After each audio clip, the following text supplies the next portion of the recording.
Let's get into it. Reece Walsh has been suspended for 3 weeks after being found guilty of contrary conduct. Now, what he was found guilty of was swearing at a referee. But there is just honestly, one of the most polarizing. This is honestly probably the most polarizing since Billy to the grand final for me. Like on the internet, it was either one or the other. He said it to Paddy or he didn't say it to Paddy. He said it to the ref. Smithers, what are your thoughts about the whole situation?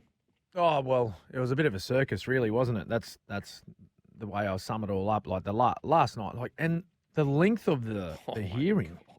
Goodness me, to decide whether someone spoke to one individual or the other. Like, what was it, 6 hours all up? Was it 6 hours? Mate, it's Something like past. that. I think he walked in at 6 and it was around midnight when we got the sort of verdict on the suspension. But,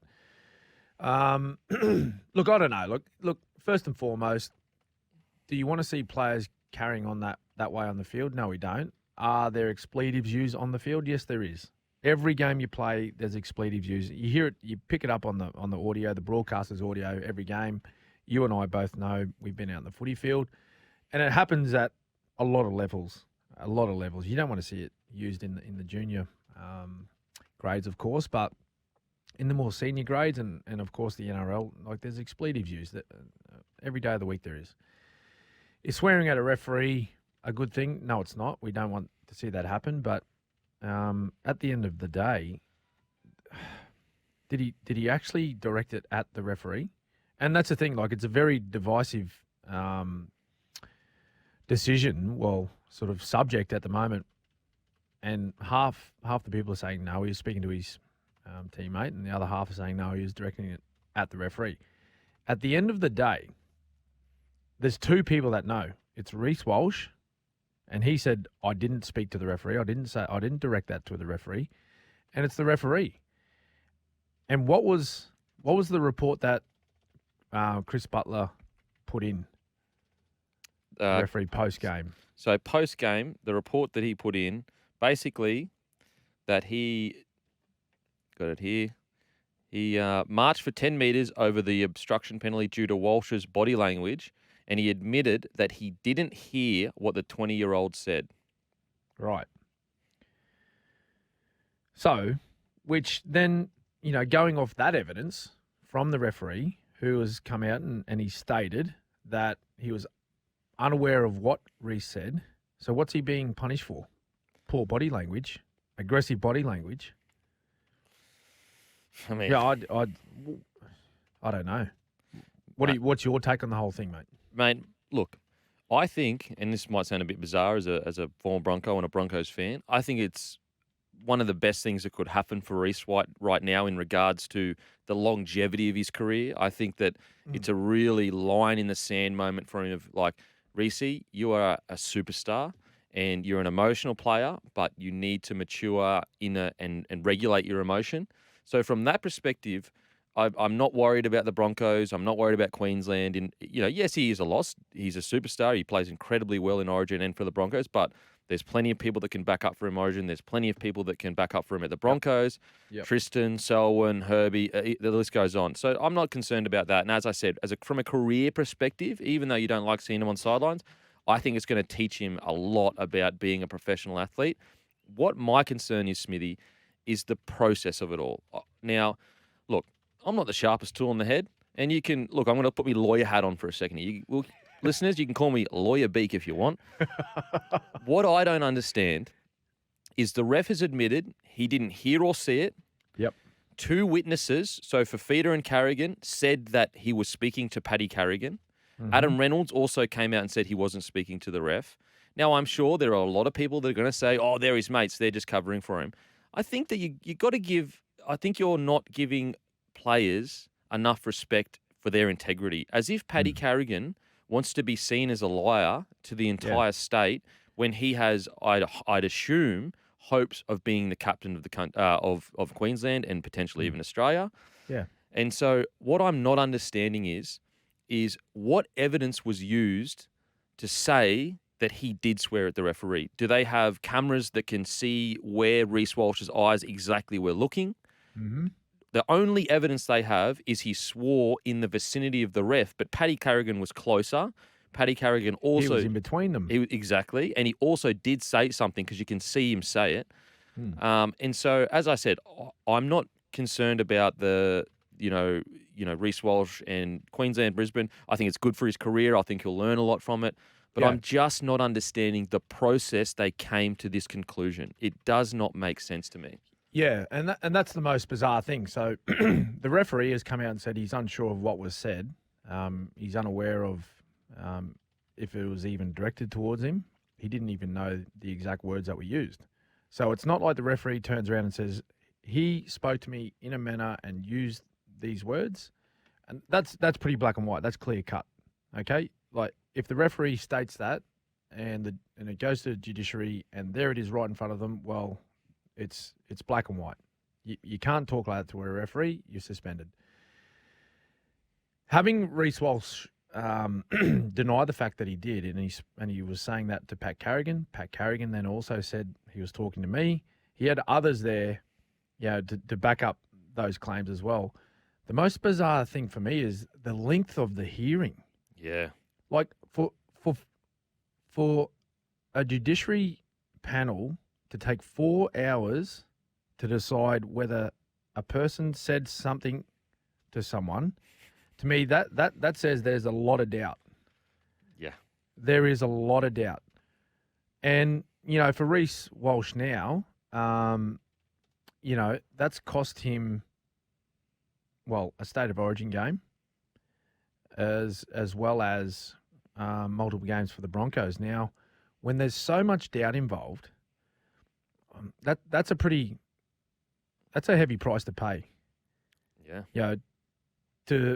For a group of people to deliberate for 4 hours on whether someone said something to another person or not, and they're that unsure, it's pretty. Yeah, it's incredible how a player is now paying the price for something that had so much doubt about whether he did it or not. Now, you and I are certainly not condoning that behaviour, and hence, why you said this will be a good thing for Reece Walsh. Is that type of carry on the field? Is that a good look? No, it's not. I think he could have handled himself a lot better than what he did. And talking that way to one of your teammates, particularly your captain, that's to me that's not on either. So I think he will learn from this. But, to suspend a guy for 3 games and to miss a State of Origin when there's so much doubt over whether he's guilty of what he was charged for or not, to me, that's the thing that I struggle to get my head around. Yeah, I'm the same. And, I think that you take aside the suspension, you take aside if he was talking to Paddy or not talking to Paddy. You shouldn't talk to your captain like that. You shouldn't talk to any player like that. So I guess even though I don't believe he deserves 3 weeks, unfortunately for Reece, his actions got him here. It wasn't anyone else's actions that created this environment that would get a chance of being suspended. If he doesn't rush in and be as emotional as he was, he wouldn't have been suspended. So it's a tough lesson to learn for Reece, and it's a tough lesson to learn, but at the same time, it's going to make him a better player in the long term. On top of that, what I don't get as well is he immediately ran to the ref and said, I was speaking to Paddy, straight away. Yeah. Now, look, Reece, lovely bloke, love him. He's so good to watch, but he's not an evil genius. He's not thinking in a split second, going, oh my God, I might be suspended, and I'm going to create a story immediately. Yep. And so another thing that is a bit concerning is the consistency. So, earlier in the year before game 1, Jerome Luai pushed the ref and then he ran straight across and apologised because he thought it was a player and it was a mistake, which I think was fair, because we gave Jerome Luai the benefit of the doubt and said, oh, okay. So what I'm not understanding is why wasn't Reece Walsh accorded the same benefit of the doubt in this situation? Yeah, and I think that's another question that's been raised is the consistency around behaviour or treatment of our officials, where it was only 4 weeks ago that Jerome Luai put a hand on an official and was fined. wasn't suspended. We all know that that's a no-no. You can't do that. So I think that's the question I think people are asking out of this too. Was like, well, hang on a minute. Like, okay, well, so if you can't speak to a referee that way, why can you put hands on an official? Like every player knows that's a big no-no.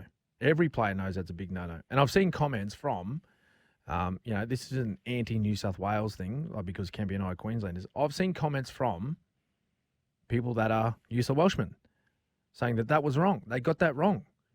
Like that should have been a suspension. The Luai touch of an official. It should have been a suspension, whether it be, one game, two, whatever it was. It should have been a suspension. So why are we getting that wrong? Why why are we, as you said, Kempy, why are we giving a player some leniency there to say, oh, look, it wasn't intended. There was no intent in it. It was just a simple mistake. And then now, with the Walsh thing, which there's so much doubt in it. That's the thing I keep coming back to. If it was clear cut, he should have walked into that room when he was referred straight to the judiciary. If it was so clear cut, he should have walked in, pled his case for 30 minutes, heard the other side, and they should have just gone, nah, mate, you're guilty. Yeah. We all know it. You looked at the referee. You said what you said. You can't do it. 3 weeks. Well, mate, That should have been done and dusted in an hour, max. Mate, I'll go even further. If it was clear cut, I reckon 3 weeks is not long enough. Yeah. I'm as I said, biggest Reece Walsh fan there is, but I think that if it's clear cut, he should have got longer. You can't speak to a ref like that. And should have been sin binned or sent off the field. Mate, in that moment. Send off straight away. So, I'm just, as I said, I'm really just confused about the process of how they came to their conclusion. But Reece has got to be better. He's got to be better. Absolutely. With superstardom, and Smith, you can, I know you would never consider yourself, speak of yourself this way, and you can speak much better on this, but when you're a superstar like Reece Walsh, that comes with a responsibility, whether you like it or not. There are kids watching that look up to you, that just want to be you, and he needs to make sure that he's aware of that at all times. He may not like it, and he may not say, I don't want to be a role model. That's besides the point. You are a role model, and you need to act like it on the field, in my opinion. Yeah, absolutely, mate. It absolutely does. And I think he made comment after leaving the judiciary last night that, he said he's let a few people down, particularly the young kids that look up to him. He's aware of, his presence in the game and in the public. He's aware of that. I've seen that firsthand in the Queensland camps. He knows what he means to, young kids out there, both boys and girls that look up to him. He's a superstar, Kempy. He's a superstar. Our main training session with the Maroons in Game 2, we would have had, I don't know, maybe 500 people turn out to our Saturday session. And as soon as the boys finished training and they went around and, said good day to all the fans and got photos and signatures and whatnot, nearly every single person there, every single child, that they wanted to see Reece. Yeah. They wanted to see Reece. So he knows exactly, what he means to, the youngsters coming through that are fans of rugby league and, they're big Reece Walsh fans. He knows exactly, where he's at in the game at the moment. I just hope that, the achievements that he's been a part of over the last couple of weeks, obviously Broncos doing well. They're sitting high up on the ladder, but particularly with Origin, I hope he hasn't got carried away with that. I really hope he hasn't, because it's not the type of person, it's not the guy that I've seen around Origin camp in the first 2 games. He's a very humble young man that just goes about his business, and he works hard, and he loves being a part of the group. Doesn't think he's better than anyone else in there, and he's actually quite a quiet fella in camp. But on the weekend he just he looked a little bit frustrated, and as I said, if that comment was directed at Pat Garrigan, which he said it was, well, mate, that's a lack of respect for your captain as well. That's your skipper. Yeah. You don't talk to your captain that way.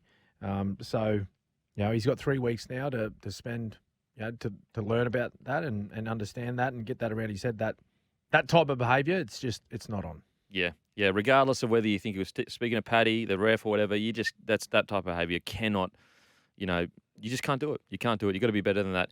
What's even, more strange is the judiciary reportedly was a split decision. So that's even more. Yeah, that's right. Well, that's what I mean. So it's 4 hours, and there was a split decision, and I think the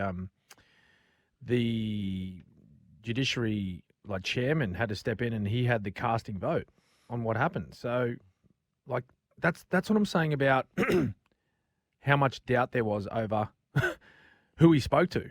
Mm. There was they couldn't decide. The two judiciary members could not decide whether he's right or wrong. And then so it was really just one person said, well, you know what? I think you did say it to him.